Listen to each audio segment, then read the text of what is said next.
Hello everyone. ఈ vanishing ఇంకా exploding gradients video complete చేసిన తర్వాత, మీరు ఒక ఎంఎల్‌పిని ఎలాగ ఒక స్పెసిఫిక్ ప్రాబ్లమ్‌కి కోడ్ చేయాలో అనేది నెక్స్ట్ వీడియోలో అయితే చూడండి. అండ్ ఆ వీడియో తాలూకు లింక్ అనేది నేను మీకు ఈ కమెంట్ సెక్షన్‌లో కమెంట్ చేసి దాన్నైతే పిన్ చేస్తాను. సో, ఆ వీడియోనైతే ఈ వీడియో అయిపోయాక చూసేయండి. అండ్ ఈ పర్టిక్యులర్ వీడియోలోకి మనం వెళ్ళిపోదాం. మనం బేసిక్‌గా న్యూరల్ నెట్వర్క్స్‌లో ఉండే ఒక ప్రాబ్లమ్ గురించి డిస్కస్ చేద్దాము. లెట్స్ సే ఇది మన ఎంఎల్‌పి అనుకుందాము. MLP is also a kind of neural network. And ఈ ఎంఎల్‌పిలో మీకు ఆల్రెడీ తెలుసు, స్టార్టింగ్‌లో ఇన్పుట్ లేయర్ ఉంటది. And followed by input layer మనకి హిడెన్ లేయర్స్ ఉంటాయి. ఇలాగ ఎన్ని హిడెన్ లేయర్స్ అయినా ఉండొచ్చు. అండ్ ఇది ఒక హైపర్ పారామీటర్. దీన్ని మనమే డిసైడ్ చేస్తాం అన్నమాట, number of hidden layers. And similarly ఈ హిడెన్ లేయర్స్‌లో ఎన్ని న్యూరాన్స్ అయినా ఉండొచ్చు. అది కూడా మనమే డిసైడ్ చేస్తాము. అందుకే అది కూడా ఒక హైపర్ పారామీటరే. అండ్ ఫైనల్లీ మనకొక అవుట్‌పుట్ లేయర్ కూడా ఉంటది. ఓకే. ఇదే మన output layer. And output layer నుంచి మనకి ప్రెడిక్టెడ్ అవుట్‌పుట్ అయితే వస్తదనమాట. ఈ ప్రెడిక్టెడ్ అవుట్‌పుట్ ఎప్పుడొస్తది? వన్స్ మనం ఫార్వర్డ్ ప్రాపగేషన్ చేశాక ప్రెడిక్టెడ్ అవుట్‌పుట్ అయితే వస్తది. అండ్ ప్రెడిక్టెడ్ అవుట్‌పుట్ వచ్చాక మనం ఏం చేస్తాము? లాస్ కాలిక్యులేట్ చేస్తాం. మీకు ఆల్రెడీ తెలుసు, రిగ్రెషన్ అయితే ఏ లాస్ ఫంక్షన్ యూజ్ చేయాలి. అండ్ సిమిలర్‌లీ బైనరీ క్లాసిఫికేషన్ అయితే ఏ లాస్ ఫంక్షన్ యూజ్ చేయాలి. అండ్ మల్టీ క్లాస్ క్లాసిఫికేషన్ అయితే ఏ లాస్ ఫంక్షన్ యూజ్ చేయాలి. ఇవన్నీ క్లియర్‌గా లాస్ట్ వీడియోస్‌లో మనం డిస్కస్ చేసాము. ఓకే. ఇక్కడ నేను మెయిన్‌లీ డిస్కస్ చేయాలనుకుంటుంది ఏంటంటే, లెట్స్ సే మనం ఒక స్పెసిఫిక్ వెయిట్‌ని అప్డేట్ చేయాలనుకుంటున్నాం అనుకోండి. లైక్ ఈ పర్టిక్యులర్ కేస్‌లో మనం W111ని అప్డేట్ చేయాలనుకుంటున్నాం. అప్పుడు సింపుల్ గ్రేడియంట్ డిసెంట్ వాడుతున్నాం అనుకోండి. అప్పుడు దాని ఫార్ములా ఎలా ఉండిద్ది? W111 equal to W111 minus alpha times partial derivative of loss with respect to W111. ఇలాగైతే మన వెయిట్ అనేది అప్డేట్ అవుతది. అండ్ ఈ వెయిట్ అప్డేషన్ కోసం మనం ఏం చేస్తున్నాం? ఈ పర్టిక్యులర్ పార్షియల్ డెరివేటివ్‌ని కాలిక్యులేట్ చేస్తున్నాం. ఆర్ దీన్ని గ్రేడియంట్ అని కూడా అనొచ్చనమాట. ఈ పర్టిక్యులర్ గ్రేడియంట్‌ని మనం కాలిక్యులేట్ చేస్తున్నాం. ఓకే. ఈ గ్రేడియంట్ కాలిక్యులేషన్ ఎలా అవుతది అనేది బ్యాక్ ప్రొపగేషన్ వీడియోలో మీకు క్లియర్‌గా ఎక్స్‌ప్లెయిన్ చేశాను. ఒకవేళ చూడకపోతే ఆ వీడియో కూడా చూసేయండి. అండ్ నేను ఆ వీడియోలో ఎక్స్‌ప్లెయిన్ చేసిన దాని ప్రకారం ఏమైద్దంటే, ఒక పార్షియల్ డెరివేటివ్ అనేది మల్టిపుల్ పార్షియల్ డెరివేటివ్స్‌గా డివైడ్ అయ్యిద్ది according to chain rule of differentiation. ఇక్కడ loss with respect to W111 అనేది ఇలాగ మల్టిపుల్ పార్షియల్ డెరివేటివ్స్‌గా డివైడ్ అయ్యి ఆ తర్వాత వాటిని మల్టిప్లై చేస్తామన్నమాట. ఎందుకలా అంటే, ఈ లాస్ అనేది డైరెక్ట్‌గా డిపెండ్ అయ్యేది ON+1 మీద. అండ్ ఈ ON+1 అనేది డైరెక్ట్‌లీ డిపెండ్ అయ్యేది ON మీద. అండ్ ఈ ON అనేది డైరెక్ట్‌లీ డిపెండ్ అయ్యేది ON-1 మీద. అలాగా బ్యాక్వర్డ్ డిపెండెన్సీ ఉండిద్ది. అండ్ ఈ O2 అనేది డైరెక్ట్‌లీ డిపెండ్ అయ్యేది O1 మీద. అండ్ ఈ O1 అనేది డైరెక్ట్‌లీ డిపెండ్ అయ్యేది W111 మీద. అందుకే ఇలాగ W111 అక్కరయ్యే వరకు, డైరెక్ట్ డిపెండెన్సీ వచ్చే వరకు మనం వెనక్కి వెళ్తూ మల్టిప్లికేషన్స్ చేయాలన్నమాట. సో, అందుకే partial derivative of loss with respect to ON+1 చేస్తున్నాం ఫస్ట్. తర్వాత ON+1 దేని మీద డిపెండెన్సీ ఉంది? ON మీద. అది కూడా మల్టిప్లై చేస్తున్నాం. అలాగా చేసుకుంటా ఫైనల్లీ W111 వరకు మనం వెళ్తామన్నమాట. ఇలాగ ఒక గ్రేడియంట్ కాలిక్యులేట్ చేయడానికి మనం మల్టిపుల్ పార్షియల్ డెరివేటివ్స్ యూజ్ చేస్తాం. మీకు మెయిన్ ప్రాబ్లమ్ ఏమవ్వచ్చంటే, లెట్స్ సే ఈ పార్షియల్ డెరివేటివ్స్ అన్నీ వాల్యూస్ అనేవి 0-1 మధ్యలో వచ్చాయనుకోండి. అప్పుడేమవుతది? ఒక సింపుల్ ఎగ్జాంపుల్ తీసుకుందాం. లైక్ లెట్స్ సే ఇది 0.1 అనుకోండి. అండ్ ఇది 0.3 అనుకోండి. అండ్ ఇది 0.7 అనుకోండి. అండ్ ఇది 0.1 అనుకోండి. ఈ 4 వాల్యూ మల్టిప్లై అయ్యాయనుకోండి. అప్పుడేమైద్ది? బేసికల్లీ ఇది ఇంకా తగ్గిపోయిద్దనమాట. లెట్స్ సే ఈ 2 వాల్యూలే మల్టిప్లై అయ్యాయనుకుందాం. అప్పుడు ఇదేమైపోయిద్దంటే 0.03 అయిపోయిద్ది. ఎందుకంటే ఇది 10⁻⁻1 అండ్ ఇది 3 ఇంటూ 10⁻⁻1. ఈ 10⁻⁻1, 10⁻⁻1 మల్టిప్లై అయ్యి 3 ఇంటూ 10⁻⁻2 అయిపోయిద్ది. ఇలాగా 0-1 మధ్యలో ఉండే వాల్యూస్ మల్టిప్లై అయితే ఆ వాల్యూ తగ్గిపోతా ఉండిద్దనమాట ఇంకా.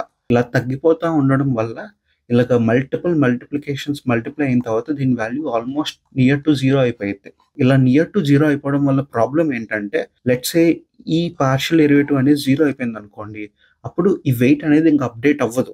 మెయిన్‌లీ ఈ గ్రేడియంట్ వాల్యూ మీదే మన వెయిట్ చేంజ్ అవ్వడం అనేది డిపెండ్ అయ్యి ఉండిద్ది. ఈ గ్రేడియంట్ వాల్యూ అనేది డైరెక్ట్‌గా 0 వచ్చేసిందనుకోండి. అప్పుడు మన వెయిట్ అసలు అప్డేటే అవ్వదనమాట. ఇది ఒక ప్రాబ్లము. అండ్ ఈ ప్రాబ్లమ్‌నే మనం వానిషింగ్ గ్రేడియంట్ ప్రాబ్లమ్ అంటాం. వానిషింగ్ గ్రేడియంట్ ప్రాబ్లమ్ అంటే ఏంటి? మన partial derivative or gradient value అనేది నియర్ టు 0 వచ్చేస్తుంది. ఎందుకు? జస్ట్ ఈ మల్టిప్లికేషన్స్ అవ్వడం వల్ల. అండ్ ఈ వాల్యూస్ అన్నీ 0-1 మధ్యలో ఉండడం వల్ల. అండ్ ఎన్ని 0-1 మధ్యలో ఉంటే అంత వాల్యూ తగ్గిపోయిద్ది. అండ్ ఇలాగ లేయర్స్ పెరిగే కొద్దీ ఈ పార్షియల్ డెరివేటివ్స్ కూడా ఎక్కువైపోతాయి. న్యూరల్ నెట్వర్క్‌లో ఎక్కువ లేయర్స్ ఉన్నాయనుకోండి, అప్పుడు దీని వాల్యూ ఖచ్చితంగా నియర్ టు 0 వెళ్ళిపోయిద్ది. అండ్ మనకి వానిషింగ్ గ్రేడియంట్ ప్రాబ్లమ్ వస్తది. అండ్ ఈ వానిషింగ్ గ్రేడియంట్ ప్రాబ్లమ్ వల్ల మన గ్రేడియంట్ అనేది లైక్ ఆల్వేస్ 0కి వెళ్ళిపోయి మన వెయిట్స్ అనేవి అసలు అప్డేటే అవ్వవన్నమాట. అంటే అసలు లెర్నింగ్ జరగదు. లెర్నింగ్ జరగకపోతే ఏమైద్ది? మన మోడల్ అనేది అండర్ ఫిట్ అయిపోయిద్దన్నమాట. అండర్ ఫిట్టింగ్ కేస్ అనేది మనకి అవసరం లేదు. మనం ఎప్పుడు మన మోడల్ అండర్ ఫిట్ అవ్వాలని అనుకోము. ఓకే. అందుకే వానిషింగ్ గ్రేడియంట్ ప్రాబ్లమ్ అనేది మంచిది కాదు. అండ్ సిమిలర్లీ ఇంకో ప్రాబ్లమ్ కూడా వస్తది. ఆ ఇంకో ప్రాబ్లమ్ ఏంటో ఇప్పుడైతే చూసేద్దాము. ఫర్ సపోజ్ ఇవే వాల్యూస్ ఇన్‌స్టెడ్ ఆఫ్ 0-1 మధ్యలో ఉండకుండా గ్రేటర్ థాన్ 1 ఉన్నాయనుకోండి. గ్రేటర్ థాన్ 1 ఉంటే ఏమైద్ది? లైక్ లెట్స్ సే ఇది 1.2, ఇది 1.3, ఇది 1.6, ఇది 2.5 ఇలా ఉన్నాయనుకోండి. ఇవి మల్టిప్లై అవ్వడం ద్వారా ఈ టోటల్ వాల్యూ అనేది చాలా ఎక్కువైపోయిద్ది. ఎలా అయితే ఇవి 0-1 మధ్యలో ఉండేటప్పుడు మల్టిప్లై అయ్యి నియర్ టు 0 వెళ్ళిపోయిద్దో, సిమిలర్లీ ఇవి 1 కన్నా ఎక్కువ ఉండేటప్పుడు మల్టిప్లై అయ్యి వెరీ లార్జ్ వాల్యూ అయిపోయిద్దనమాట. వెరీ లార్జ్ వాల్యూ అయిపోతే ప్రాబ్లమ్ ఏంటి? మనకి టూ మచ్ చేంజ్ అనమాట. ప్రతి ఐటరేషన్‌కి ఆర్ ప్రతి వెయిట్ అప్డేట్‌కి చాలా చేంజ్ చూపిస్తది. అంటే లైక్ లెట్స్ సే మన లాస్ అనేది ఇలా చేంజ్ అవుతుంది అనుకుందాం. మన loss with respect to W dash graph ఇలా ఉందనుకుందాం. ఇప్పుడు డబ్ల్యూ డాష్ ఇనీషియల్లీ ఇక్కడ ఉందనుకోండి.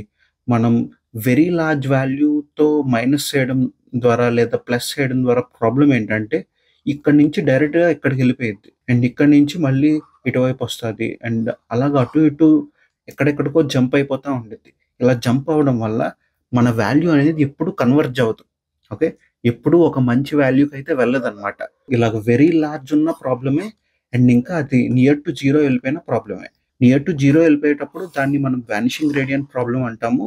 అండ్ ఇలా వెరీ లార్జ్ వాల్యూ వచ్చేటప్పుడు దాన్ని ఎక్స్‌ప్లోడింగ్ గ్రేడియంట్స్ ప్రాబ్లమ్ అంటామన్నమాట. ఇవి 2 problems that commonly అక్కర్ in neural networks. ఈ 2 ప్రాబ్లమ్స్‌ని ఎలిమినేట్ చేయడానికి మనకి చాలా టెక్నిక్స్ అయితే ఉన్నాయి. ఇక్కడైతే కొన్ని టెక్నిక్స్‌ని మెన్షన్ చేస్తా. ఒకటి బ్యాచ్ నార్మలైజేషన్ అనే టెక్నిక్. ఈ టెక్నిక్ అనేది దీన్ని తగ్గించడానికి యూజ్ అవుతది. అండ్ సిమిలర్లీ మనకి ఇంకోటి కూడా ఉంది. అదే గ్రేడియంట్ క్లిప్పింగ్. గ్రేడియంట్ క్లిప్పింగ్ అనే కాన్సెప్ట్ కూడా మనం వాడొచ్చు. అండ్ ఆల్సో మీరు just better activation functions use చేసి కూడా ఈ ప్రాబ్లమ్‌ని అయితే సాల్వ్ చేయొచ్చనమాట. లైక్ సింపుల్ లీనియర్ అండ్ ఇంకా sigmoid and also tan H ఈ యాక్టివేషన్స్ అన్నిటి గురించి మీకు ఆల్రెడీ డిస్కస్ చేశాను లాస్ట్ వీడియోస్‌లో. ఇలాంటి యాక్టివేషన్ ఫంక్షన్స్ యూజ్ చేయడం వల్ల మనకి మెయిన్‌లీ వానిషింగ్ గ్రేడియంట్ ఇంకా ఎక్స్‌ప్లోడింగ్ గ్రేడియంట్ ప్రాబ్లమ్స్ అయితే వస్తాయన్నమాట. ఎందుకంటే వీటి డిఫరెన్షియేషన్ వాల్యూస్ చూస్తేనే మీకు అర్థమైపోయిద్ది. సో లీనియర్ యాక్టివేషన్ ఫంక్షన్‌కి మనం డిఫరెన్షియేషన్ చేశాక దాని వాల్యూ 1 ఉండిద్ది. అండ్ అది కాన్స్టెంట్ టర్మ్స్‌తో మల్టిప్లై అయిందనుకోండి. అప్పుడు ఆల్వేస్ ఈ లీనియర్ యాక్టివేషన్ ఫంక్షన్ యూజ్ చేసేటప్పుడు మన పార్షియల్ డెరివేటివ్ వాల్యూస్ అనేవి గ్రేటర్ థాన్ 1 ఉండే ఛాన్స్ ఉంది. సో ఇలా గ్రేటర్ థాన్ 1 ఉండేటప్పుడు మనకి ఎక్స్‌ప్లోడింగ్ గ్రేడియంట్స్ ప్రాబ్లమ్ వచ్చేది.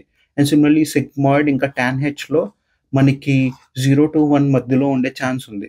మన గ్రేడియంట్స్ అనేవి. లైక్ 0-1 మధ్యలో ఉంటే మనకి వానిషింగ్ గ్రేడియంట్ ప్రాబ్లమ్ వస్తదనమాట. అందుకే మనం ఏం యూజ్ చేయాలంటే రెలు ఆర్ లీకీ రెలు యూజ్ చేస్తే కొద్దిగా బెటర్‌గా పనిచేస్తదనమాట. వీటిల్లో వానిషింగ్ గ్రేడియంట్ ప్రాబ్లమ్ ఉండదని నేను చెప్పను. కాకపోతే ఈ లీనియర్ సిగ్మాయిడ్ టాన్ హెచ్ కన్నా రెలు ఇంకా లీకీ రెలు అనేవి కొద్దిగా బెటర్‌గా అయితే వర్క్ చేస్తాయి. ఇలా బెటర్ యాక్టివేషన్ ఫంక్షన్ యూజ్ చేసి ఈ ప్రాబ్లమ్‌ని అయితే తగ్గియొచ్చు. అండ్ సిమిలర్లీ మీకు రెస్నెట్ అనే కాన్సెప్ట్ ఉంది. అదే రెసిడ్యువల్ నెట్వర్క్స్. ఓకే. ఇలాంటి రెస్నెట్ కాన్సెప్ట్ యూజ్ చేసి కూడా తగ్గియొచ్చు ఈ వానిషింగ్ ఇంకా ఎక్స్‌ప్లోడింగ్ గ్రేడియంట్ ప్రాబ్లమ్‌ని. And also better weight initialization. ఈ పర్టిక్యులర్ నెట్వర్క్‌లో మనకి ఇనీషియల్‌గా వెయిట్స్ అనేవి మనం ర్యాండమ్‌గా ఇనిషియలైజ్ చేయాలి. ఆ ర్యాండమ్ ఇనిషియలైజేషన్ అనేది మనం బెటర్‌గా చేసామనుకోండి. అప్పుడు ఈ వానిషింగ్ ఇంకా ఎక్స్‌ప్లోడింగ్ గ్రేడియంట్ ప్రాబ్లమ్ అనేది కొద్దిగా తగ్గే ఛాన్స్ ఉంది. ఇలాంటి టెక్నిక్స్ అయితే మనం యూజ్ చేయొచ్చు. ప్రస్తుతానికి ఈ టెక్నిక్స్ అన్నిటి గురించి మనం పెద్దగా డిస్కస్ చేసుకోము. మేబీ తర్వాత కొన్ని వీడియోస్ తర్వాత మనం వీలైతే డిస్కస్ చేసుకుందాం. ఓకే. నేను ఒక సిరీస్ ఆఫ్ వీడియోస్ అనుకుంటున్నాను. అవన్నీ అయిపోయాక వీలైతే నాకు టైం దొరికితే వీటిపైన కూడా వీడియోస్ అయితే చేస్తాను. That's it for this video. మీకు ఈ కాన్సెప్ట్ క్లియర్‌గా అర్థమైంది అనుకుంటున్నాను. వానిషింగ్ ఇంకా ఎక్స్‌ప్లోడింగ్ గ్రేడియంట్స్ ప్రాబ్లమ్. బేసికల్లీ ఈ గ్రేడియంట్స్ అన్నీ మల్టిప్లై అయ్యి దాని వాల్యూ నియర్ టు 0 వెళ్ళిపోయిందనుకోండి. అది vanishing gradient problem. And very large value అయిపోతే అదే మన ఎక్స్‌ప్లోడింగ్ గ్రేడియంట్ ప్రాబ్లమ్ అన్నమాట. That's it for this video. మీకు ఏమైనా డౌట్స్ ఉంటే కామెంట్ సెక్షన్‌లో కామెంట్ చేయండి. Thank you everyone. By by.